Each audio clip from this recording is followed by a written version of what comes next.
오늘 이 새벽에 하나님께서 저희에게 주신 말씀은 요한계시록 11장 1절부터 14절까지의 말씀입니다. 제가 가지고 있는 성경으로 신약성경 409페이지에 있습니다.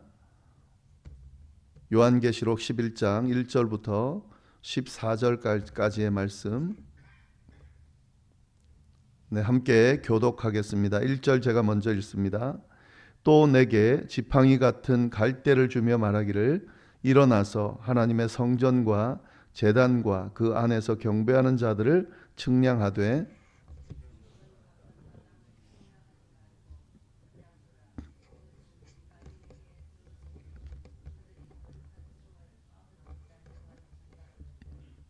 내가 나의 두 증인에게 권세를 주리니 그들이 굵은 베옷을 입고 1260일을 예언하리라.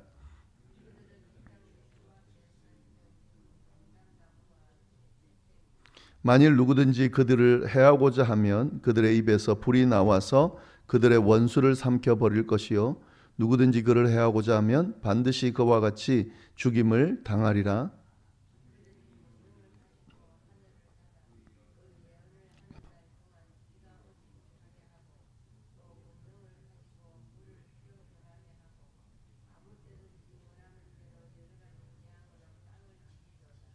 그들이 그 증언을 마칠 때에 무저갱으로부터 올라오는 짐승이 그들과 더불어 전쟁을 일으켜 그들을 이기고 그들을 죽일 터인즉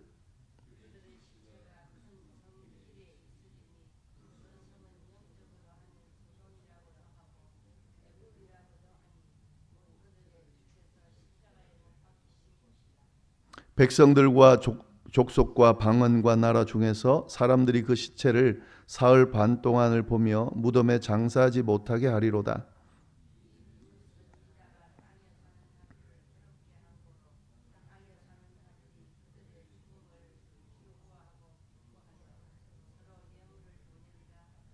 삼일 반 후에 하나님께로부터 생기가 그들 속에 들어가매 그들이 발로 일어서니 구경하는 자들이 크게 두려워하더라.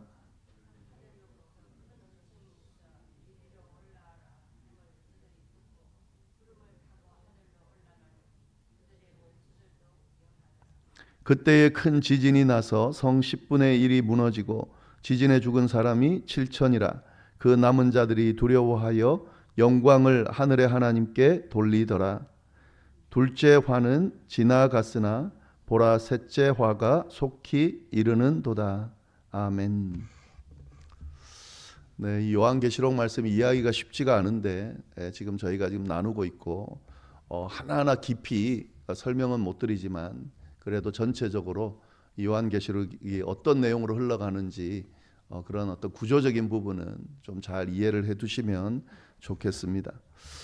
오늘은 11장 말씀 나눌 텐데요. 이 11장 말씀도 어제 말씀과 마찬가지로 10장 말씀과 마찬가지로 여섯 번째 나팔이 불려지고 재앙이 일어나는 것과 일곱 번째 나팔이 불려지기 전 그 사이에 일어난 일에 대해서 언급하고 있습니다. 그래서 10장하고 오늘 본문인 11장 상반절까지가 여섯 번째 나팔과 일곱 번째 나팔 사이에 일어난 일이다라는 것을 좀 아시면 좋겠습니다. 여섯 번째 나팔 재앙 이후에 일어난 일을 어제 내용을 좀 간단하게 말씀을 드리면 요한이 뭘 봅니까? 구름을 타고 하늘에서 내려오는 힘센 천사를 봤다 그랬습니다.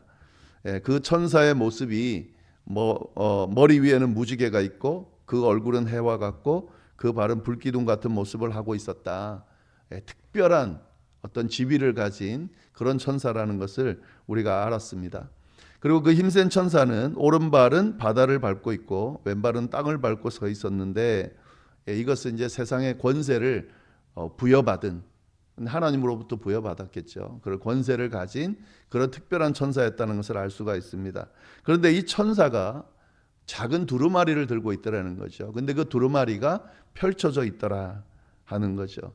완전히 봉인되어 있던 두루마리가 하나씩 인을 다 떼고 7인까지 떼고 난 후에 완전히 드러나 있는, 그러니까 하나님의 계시의 말씀이 완전히 드러나 있는 그런 두루마리를 이 힘센 천사가 들고 있었다는 거죠. 이 힘센 천사가 하늘을 향해서 사자의 부르짖음 같은 큰 소리를 외치니까 어떤 일이 일어났습니까? 천둥이, 7천둥이 치면서 말을 하더라는 거죠. 그래서 요한이 그 7천둥이 말하는 것을 받아서 기록하려고 했더니 하늘에서 소리가 나서 하나님께서 이야기하신 거죠. 기록하지 말아라 라고 그렇게 이야기를 하는 내용을 우리가 봤습니다. 네, 그러고 있는데 힘센 천사가 하늘을 향해 오른손을 들고 맹세를 하더라는 거죠. 어떤 맹세의 내용이냐 하는 거죠. 7천사가 나팔을 불 때에 그 전에 지체하지 않겠다. 지체하지 않고 이루어질 거다라고 이야기를 하고 그 다음에 어떤 내용을 이야기하냐면 7천사가 나팔을 불 때 마지막 심판의 재앙이 불려질 그때에 하나님의 비밀이 이루어질 거다라는 그런 맹세의 이야기를 하는 내용을 요한이 보게 됐습니다. 그때 이제 하늘에서 음성이 들렸다 그랬죠. 그 음성이 뭐라고 그랬습니까? 힘센 천사의 손에 있는 두루마리를 가지라라고 하는 그런 음성이 들렸습니다. 그래서 이 명령에 따라 요한이 힘센 천사에게 가서 두루마리를 달라고 하죠. 그랬더니 이 힘센 천사가 어떻게 합니까? 두루마리를 주면서 먹으라고 이야기를 합니다. 그러면서 뭐라 그러냐면 내 배에는 쓰나 내 입에는 꿀같이 달 거다라고 이야기를 합니다. 그러니까 이 요한이 지금 먹으려고 하는 천사가 갖고 있는 두루마리는 하나님의 말씀이죠. 계시의 내용이죠. 근데 그 계시의 내용 안에는 심판의 내용이 담겨 있기 때문에 하나님의 말씀은 꿀처럼 달겠지만 그것이 심판의 내용과 함께 있기 때문에 배에서는 쓰다라고 하는 그런 비유의 말씀으로 그렇게 이야기를 하고 있는 내용을 우리가 살펴봤습니다. 그러면서 이제 두루마리를 먹은 요한에게 하늘에서 뭐라고 명령을 내립니까? 많은 백성과 나라와 방언과 임금에게 온 세상에 나가서 이 계시의 내용을 전해줘라라고 명령하는 내용이 나옵니다. 이게 이제 어제 10장에서 우리가 나눈 내용이고요. 그리고 난 뒤에 또 요한에게 명령이 주어집니다. 그 내용이 이제 1절부터 쭉 나오는 내용입니다. 어떤 내용이 명령이 주어지냐면 1절, 2절 말씀을 보시면 좋겠는데 1절 보시면은 또 내게 지팡이 같은 갈대를 주며 말하기를 일어나서 하나님의 성전과 제단과 그 안에서 경배하는 자들을 측량하라라는 명령을 줍니다. 그리고 성전 바깥 마당은 측량하지 말라라고 이야기를 합니다. 그냥 두라. 이것은 이방인에게 주었은즉 그들이 거룩한 성을 42달 동안 짓밟으리라라는 명령을 줍니다. 이 명령은 어떤 의미일까요? 지팡이를 주면서 측량을 하라는 건데 측량을 하는데 어디를 측량하냐면 하나님의 성전 그리고 제단 그리고 그 안에서 경배하는 자들을 측량하고 성전 밖에 있는 자들은 그냥 내버려 측량하지 말고 내버려 두라라고 지금 이야기를 하고 있는데 여기서 하나님의 성전 그리고 제단 그 안에서 경배하는 자들 뭘 의미할까요? 물리적으로 지금 예루살렘에 있는 그 성전을 이야기하는 건 아니겠죠, 당연히. 일반적으로 성경에서 우리가 하나님의 전, 또 하나님의 제단 이렇게 할 때에 오늘날 교회 시대의 그 의미는 교회를 의미하는 게 되겠죠. 그래서 하나님의 성전은 교회를 의미하는 거고요. 제단은 교회 안에서 드려지는 예배를 이야기할 거고, 그리고 그 안에서 경배하는 자들은 이 교회 구성원들이겠죠. 구원받은 하나님의 백성들이겠죠. 그들을 측량하고, 그리고 그러면 성전 바깥 마당은 뭘까요? 성전 바깥 마당은 마찬가지로 교회에 포함되어 있습니다. 바깥 마당도. 그러나 이 부분은 그냥 이렇게 그 측량하지 않은 채로 남겨두는 영역이죠. 그 영역에서는 어떤 일이 일어나느냐? 그 영역은 이방인에게 주었는데 그들이 거룩한 성을 42달 동안 짓밟을 거다 하는 거죠. 그러니까 불신자들이, 믿지 않는 자들이 그 마당, 그러니까 성전 바깥 마당에서는 이렇게 짓밟는 그런 일을 할 거다 하는 거죠. 네, 이거를 이제 우리가 해석을 해보면은요, 어떤 의미냐면 하나님의 성전이 있는, 그리고 예배가 드려지는 하나님의 백성들이 있는 곳은 하나님께서 보호하도록 그렇게 선을 긋는 걸 의미하는 거죠. 그러나 이 교회가 이방인들 손에, 불신자들의 손에 핍박을 받을 거라는 거죠. 그래서 이 교회가 핍박 받는 것은 허용을 하지만, 그러나 그 핍박이 하나님의 백성들과 또 하나님의 성전인 교회와 예배 드려지는 것을 짓밟을 수는 없다라고 하는 그런 의미가 이 안에 담겨져 있는 겁니다. 네, 그래서 그 의미를 좀 보시면 좋겠습니다. 물론 다른 해석들도 있습니다. 근데 그 다른 해석들보다는 저는 이렇게 해석하는 것이 더 맞다고 봐지는데요. 하나님, 그 불신자들이 교회를 짓밟는 그런 일들이 일어날 거지만, 박해가 일어날 거지만, 그 요한이 측량하는 범주 안에 있는 자들은 보호를 받을 거다라고 하는 그 의미로 이해할 수 있다 하는 거죠. 42달 동안 짓밟을 거다. 이 42개월이라고 하는 숫자가 갖고 있는 의미가 뭔지 정확하게 이해할 수는 없지만, 그러나 일시적이라는 걸 알 수가 있죠. 그걸 우리가 좀 보면 좋겠고요. 그 다음에 3절부터 보시면은 이제 어떤 내용이 나오냐. 이 11장의 핵심 내용입니다. 내가 나의 두 증인에게 권세를 주리니 그들이 굵은 베옷을 입고 1260일을 예언할 것이다. 두 증인에게 권세를 준다. 그러니까 두 증인이 나타난다는 거예요. 지금 요한계시록에 뭐 천사도 나타나고 뭐 막 나타났는데, 두 증인이 나타나는데 그 두 증인에게 뭘 주겠다는 거죠? 권세를 주겠다 하는 거죠. 여기서 내가는 누굴까요? 이게 내가 하늘에서 들리는 음성이긴 하지만, 여기서 내가는 하나님이겠죠. 아니면 그리스도일 수도 있는 거고요. 하여튼 성부 하나님이든 성자 하나님이든 하나님께서 두 증인을 보낼 텐데, 그 두 증인이 권세를 가지고 있을 거다라고 하는 거죠. 근데 여기서 나의 두 증인에게 권세를 준다 그랬습니다. 근데 나의 두 증인이라고 하는 것은 교회를 가리킨다고 보면 됩니다.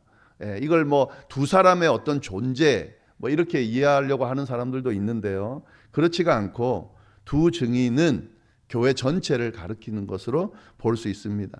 근데 두 증인이라고 하는 것 때문에 우리가 조금 이해하기가 좀 쉽지 않은데, 이건 당연한 겁니다. 왜 두 증인이라고 하냐면, 팔레스틴 이 당시 그 상황에서는 증인으로서 어떤 효력이 있으려면 한 사람으로는 안 됩니다. 최소 두 사람 이상이어야 되거든요. 그래서 이 증인으로서의 어떤 역할을 감당하기 위해서 두 증인이라는 표현을 사용하고 있는 거죠.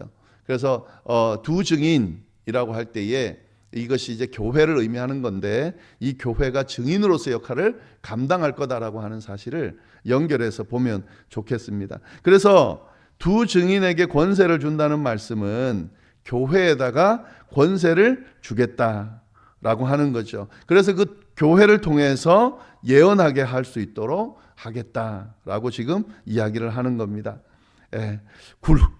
굵은 베옷을 굵은 베옷을 입고 있다라고 하는 것은, 이 굵은 베옷은 회개하거나 심판할 때에 어떤 의미를 부여하는 거죠. 그래서 굵은 베옷을 두 증인이 입고 있다는 것은 심판의 메시지를 전할 거다라는 의미도 있을 거고, 회개의 메시지를 전할 거다라고 하는 그런 의미도 있는 거죠. 그래서 하나님께서 교회에다가 권세를 줄 텐데, 그 권세를 가지고 심판의 메시지와 회개의 메시지를 전하게 할 거다라고 하는 의미가 이 말씀의 의미가 되는 겁니다. 근데 이 두 증인이 예언을 하는데 얼만큼 예언을 하냐면 1260일을 예언할 거다. 기간을 정해놨습니다. 그래서 이 기간을 어떻게 우리가 이해를 하냐면, 예수님께서 부활하신 그 시점부터 다시 재림하실 시점까지로 그렇게 해석을 하는데요. 그 기간 동안 두 증인인 교회가 심판의 메시지와 회개의 메시지를 전할 거다라고 하는 그런 의미가 되는 겁니다. 1260일이라고 하는 이 숫자를 자꾸 계산을 해가지고 예수님이 언제 재림할 거다라고 라고 그렇게 예측하려고 하는 움직임이 계속 있어 왔습니다. 예. 그런데 그 일이 이루어지지는 않았죠. 그 숫자의 의미를 우리는 굉장히 낯선데요. 이스라엘 사람들에게 있어서 이 숫자가 의미하는 바를 딱 이렇게 1260일이라고 말하면 바로 전달이 됩니다. 이건 뭘 의미하냐면 주님의 때, 하나님의 때가 완전히 차면, 그때가 완전히 완성이 되면, 하나님의 때가 딱 이르게 되면 그때 재림한다라고 하는 의미가 전달이 됩니다. 이런 의미를 잘 모르는 사람들이 자꾸 이 숫자 자체에다가 의미를 부여해서 언제 며칠 날 올 거다. 여러 번 그랬죠. 여러 번 어느 날 어느 숫자에 올 거다. 이 숫자만 계산하는 사람들이 있어요. 그래서 그 숫자 계산해 가지고 언제 올 거다고 했는데 한 번도 이루어지지는 않았죠. 그건 잘못 이 성경을 이해한 거죠. 기간이 찼을 때에 예수님이 다시 오실 건데 이 기간 안에 두 증인, 권세를 받은 두 증인, 곧 권세를 받은 교회 전체를 통해서 심판의 메시지와 회개의 메시지가 전해질 거고 이 기간 동안 전해질 거다라고 하는 메시지를 지금 이야기를 하고 있는 겁니다. 왜 이 두 증인을 교회라고 볼 수 있냐면요. 4절 말씀입니다. 4절 말씀 보시면 그들은 이 땅의 주 앞에 서 있는 두 감람나무와 두 촛대다. 이 증인을 뭐라고 비유하냐면 두 감람나무로 비유를 하죠. 또 촛대로 비유를 하죠. 이 감람나무라고 하는 것은 이 앞에 나오는 구약의 예언서, 특히 스가랴에 보면 감람나무가 나옵니다. 두 감람나무.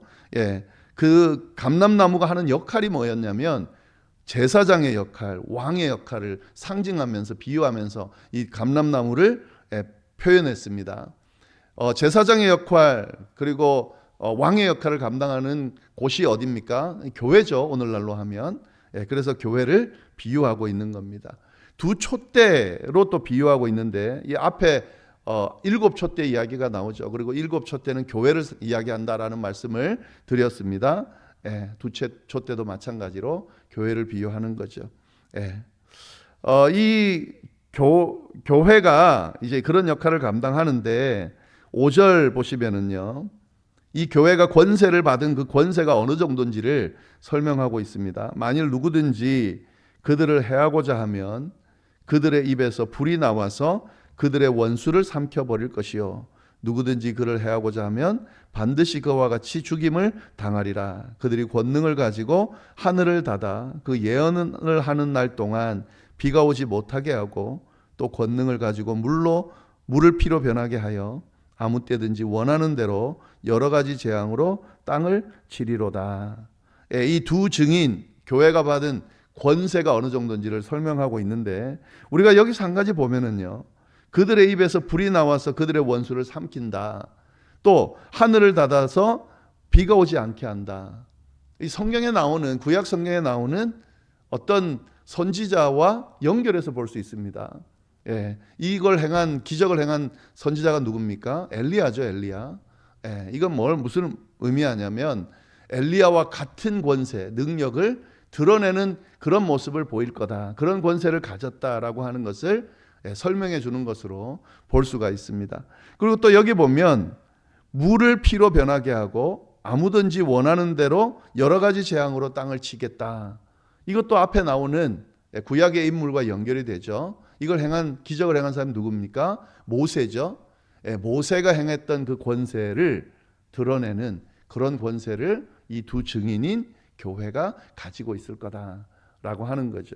그래서 말씀을 정리하면 이렇게 되는 겁니다. 내가 교회에 권세를 줄 건데 그 권세는 엘리야와 같은 권세, 모세와 같은 권세를 줄 것이다. 이 권세를 받은 교회가 예수 그리스도가 재림하기 전까지 심판의 메시지와 회개의 메시지를 전하도록 할 거다라고 그렇게 우리가 이해할 수 있겠습니다. 자, 그런데 7절, 8절 말씀을 보시면 이렇게 권세를 가지고 메시지를 전하는데 7절 보세요. 재밌는 표현이 나옵니다. 그들이 그 증언을 마칠 때에 그러니까 이 말은 뭡니까? 예언의 메시지를 이제 전하는데 기간이 있다 그랬잖아요. 그 기간이 다할 때에, 예언의 메시지를 전할 수 있는 기한이 임박했을 때에, 끝났을 때에, 그때 어떤 일이 일어나냐면 무적행으로부터 올라오는 짐승이 그들과 더불어 전쟁을 일으켜 그들을 이기고 그들을 죽일 거다. 예. 굉장히 좀 무서운 이야기가 나오죠. 여기 무적행으로부터 올라오는 짐승이라는 것은, 무적행은 어떤 곳이라 했습니까? 사단이 지배하는 곳이다 그랬습니다. 그러니까 무적행으로부터 올라오는 짐승이라 그러면 사단의 어떤 하수인 같은 그런 존재가 나오는 거죠. 그런 존재가 나와서 두 증인과 전쟁을 일으키는데 누가 이깁니까? 무적행에서 나온 짐승이 이기게 된다는 거죠. 그리고 이 두 증인이 죽을 거라는 거죠. 이게 뭘 의미하는 거겠습니까? 이 역사가 끝나는 날, 이제 심판의 때가 이르는 그 날, 더 이상 예언의 말씀, 계시의 말씀을 전할 수 없는 그 때가 되면 극심한 그런 박해가 임할 거다. 그래서 결국에는 순교하는 일도 일어날 거다라고 하는 의미를 지금 이야기하고 있는 겁니다. 예수님께서 재림하기 직전에 일어날 그런 일에 대해서 이야기하고 있는데요. 그때가 되면 극심한 기독교에 대한 박해가 일어날 거고요. 그리고 이 박해 안에서 순교하는 일들이 일어날 거다 하는 거죠. 오늘날의 모습을 보면 이렇게까지는 아니지만 그런 일들이 사실 곳곳에서 일어나고 있습니다. 기독교인이라는 이유만으로, 기독교라는 신앙을 가졌다는 이유만으로 박해가 주어지고 있죠. 점점, 그죠? 기독교에 역행하는, 교회를 다니는 것이 도리어 어리석게 여겨지는 그런 분위기로 흘러가고 있죠. 또 곳곳에서 예수를 믿는다는 이유로 순교가 일어나고 있습니다. 제가 선교사님들과 대화를 하다 보면 우리가 그런 것을 자꾸 소식을 접하지 못해서 그렇지, 그런 박해들의 극심한 박해들이 일어나는, 특히 무슬림이 지배하는 그런 나라에서는 이런 순교하는 일들이 일어나고 있어요. 근데 이 임박하게 되면 이게 마치 일상인 것처럼 흔하게 일어날 거다라고 하는 거죠. 그리고 결국에서는 박해받고 순교할 거다. 그리고 8절 말씀을 보시면은요, 더 비참한데요. 그들의 시체가, 이 증인들의 시체입니다. 증인들의 시체가 큰 성 길에 있으리니 그 성은 영적으로 하면 소돔이라고도 하고 애굽이라고도 하니 곧 그들의 주께서 십자가에 못 박히신 곳이다. 순교한 두 증인의 시체가 큰 성 길에 있을 거라는 거죠. 이거는 장사 지내지도 못하고 길에 지금 널려 있다는 걸 의미합니다. 고대 사회에서 시체가 길에 널려 있다는 것은 굉장히 치욕스러운 겁니다. 아주 큰 죄가 있어서 무덤에 묻히지도 못하는, 장사되지도 못하는 채다라고 하는 건데요. 이게 뭐냐면 그 두 증인인 교회 성도들이 이렇게 순교를 당하고 길에 방치되는 이런 치욕을 당할 거다. 세상으로부터 큰 수치를 당할 거다라고 하는 말씀을, 예언의 말씀을 이야기하고 있는 거죠. 게다가 또 보시면은요, 9절, 10절 말씀 보시면 백성들과 족속과 방언과 나라 중에서 사람들이 그 시체를 사흘 반 동안을 보며 무덤에 장사하지 못하게 하리로다. 여기서 백성들, 족속, 방언, 나라는 불신자들을 이야기하겠죠. 기독교인이 아닌 자들이 그 기독교인들의 시체를 보면서 어떻게 한다는 거예요? 사흘 반 동안 치우지도 않고 그걸 지켜보고 있다는 거. 무덤에 장사도 하지 않고 지켜보고 있다는 거죠. 그리고 보시면은요, 10절, 이 두 선지자가 땅에 사는 자들을 괴롭게 한 거로 땅에 사는 자들이 그들의 죽음을 즐거워하고 기뻐하여 서로 예물을 보내리라 하더라. 이 불신자들의 입장에서는 도리어 믿는 자들, 증인들이, 교회가 복음을 전하면서 자기들을 괴롭게 했다는 거죠. 불신지요, 예수 믿으면 천국 가고 그 다음에 믿지 않으면 지옥 간다. 이거 자체가 불신자들에게는 굉장히 좀 괴롭게 되는 그런 메시지겠죠. 그런데 그렇게 했던 자들이 지금 죽어 있기 때문에 그들이 어떻게 느낀다는 거죠? 기뻐한다는 거죠. 서로 예물을 주고받을 정도로 기뻐한다 하는 거죠. 종말의 때가 임한 직전에 일어나는 일을 아주 자세하게 묘사해 놓고 있는데요. 하나님의 백성들이 핍박을 받고 순교하고 수치를 당하고 모욕을 당하고 믿지 않는 자들이 승리한 것처럼 그렇게 즐거워하는 그런 일을 당하게 될 거다 하는 거죠. 자, 그런데 이렇게 끝나면 우리가 믿음을 가질 의미가 없는 거죠. 근데 어떤 예언의 말씀이 주어지냐면 11절 말씀 보시면 3일 반 후에 하나님께로부터 생기가 그들 속에 들어가매 그들이 발로 일어서니 구경하는 자들이 크게 두려워하더라. 이게 복음의 메시지죠. 심판의 때 그리고 심판 막바지에 정말 감당하기 쉽지 않은 그런 핍박과 수치와 순교의 일이 일어나는 그 시점에 모든 것이 끝나는 것으로 보이지만 그 기간은 3일 반 정도밖에 되지 않고 그때에 어떤 일이 일어나냐면 하나님께로부터 생기가 와서 그 죽어서 널브러져 있는 시체 속으로 들어가게 되고 그들이 다시 살아나는 발로 일어서는 그런 모습을 보이게 될 거라는 거죠. 그러면서 그걸 구경하면서 기뻐하던 자들이 도리어 어떻게 된다는 거죠? 두려워하게 된다 하는 거죠. 그러면서 12절 보시면 하늘로부터 큰 음성이 있어 이리로 올라오라 함을 그들이 듣고 구름을 타고 하늘로 올라가니 그들의 원수들도 구경하더라. 이게 휴거입니다. 하나님께서 다시 부활시켜 주시고 하늘로 들려 올려지는 그 일이 심판의 때에 있을 거다라고 이야기를 하고 있는 거죠. 그러면서 조롱했던 사람들이 도리어 두려워하면서 하늘로 올려지는 것을 그들은 올려지지 못한 채로 구경하게 된다 라는 것을 예언의 말씀으로 이야기하고 있습니다. 그때에 이제 그렇게 하나님의 백성들이 다시 부활하고 휴거하는 그때에 큰 지진이 나서 성 10분의 1이 무너지고 지진에 죽은 사람이 7천이나 되더라. 그 남은 자들이 두려워하여 영광을 하늘의 하나님께 돌리더라.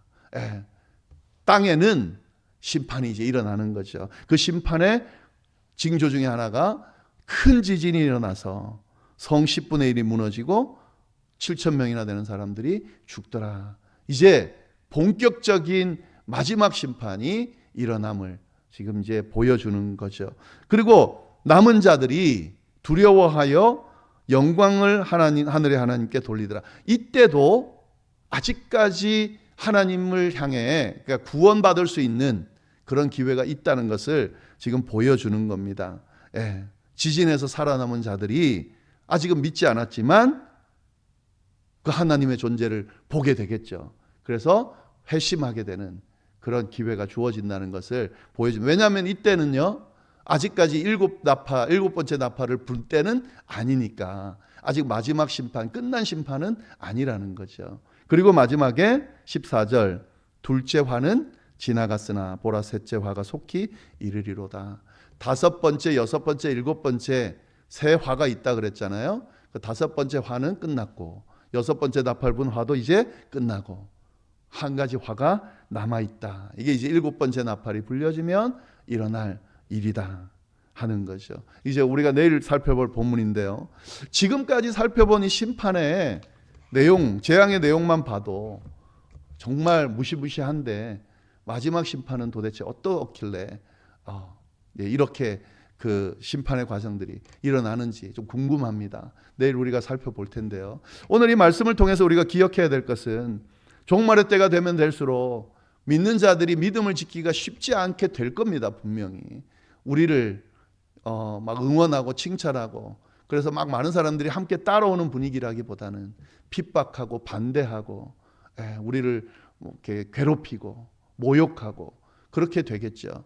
그러면 믿음 지키기가 쉽지 않겠죠. 심지어는 순교까지 한다고 한다면 쉽지 않겠죠.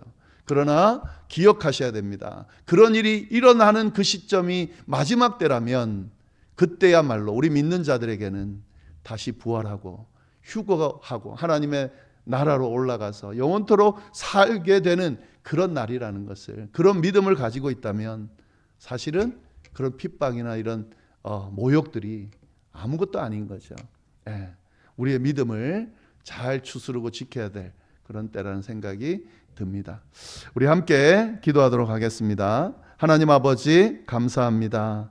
또 귀한 말씀을 통하여서 이 종말의 때의 모습이 어떠한지, 심판의 때의 모습이 어떠한지 알려주시고 또 경각심을 불러일으켜 주셔서 감사합니다. 그러나 하나님, 이러한 때임에도 불구하고 하나님께서 믿는 자들을 보호하신다는 사실을, 그런 핍박과 순교의 그런 결과물 가운데서도 생기를 불어넣어 주셔서 부활 승천하게 해 주신다는 약속의 말씀까지 허락해 주심에 감사합니다.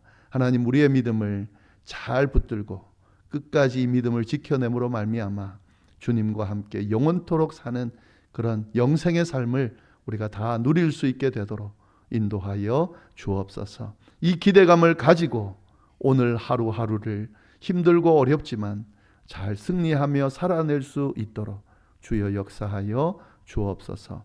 감사하며 예수님의 이름으로 기도드립니다. 아멘.